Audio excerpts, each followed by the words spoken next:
Keputusan Mendagri tentang perpanjangan masa jabatan PJ Bupati Aceh Besar dan PJ Bupati Aceh Utara diawali dengan Kabupaten Aceh Besar. Kepada yang terhormat Bapak Muhammad Iswanto SSTPMM disilakan menuju ke tempat yang telah ditentukan.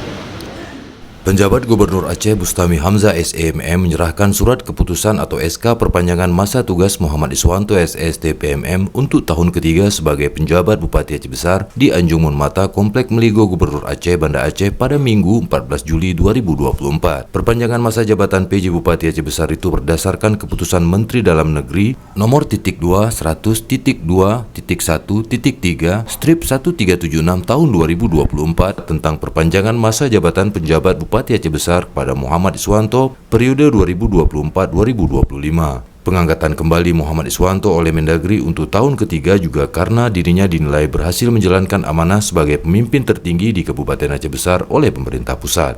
Usai penyerahan SK perpanjangan sebagai PJ Bupati Aceh Besar, Muhammad Iswanto kepada wartawan mengucapkan terima kasih kepada Menteri Dalam Negeri dan PJ Gubernur Aceh yang kembali mempercayakan dirinya untuk tahun ketiga melanjutkan pemimpin Aceh Besar sebagai penjabat bupati. Dirinya juga berterima kasih kepada DPRK Aceh Besar yang telah mengusulkan dirinya kembali untuk menjadi PJ Bupati Aceh Besar dan juga berterima kasih kepada Forkopimda dan masyarakat Aceh Besar yang telah mendukungnya kembali menjabat sebagai PJ Bupati Aceh Besar untuk setahun ke depan. Muhammad Iswanto berharap agar semua perangkat daerah dapat memacu kinerja dan ikut serta menyukseskan terselenggaranya dua agenda besar, yakni Pekan Olahraga Nasional ke-21 dan Pilkada Serentak tahun 2024. Begitupun Iswanto berharap pada tahun ketiga tersebut dirinya beserta seluruh kepala organisasi perangkat daerah dan jajaran Pemkab Aceh Besar akan terus berupaya melakukan yang terbaik bagi masyarakat Aceh Besar.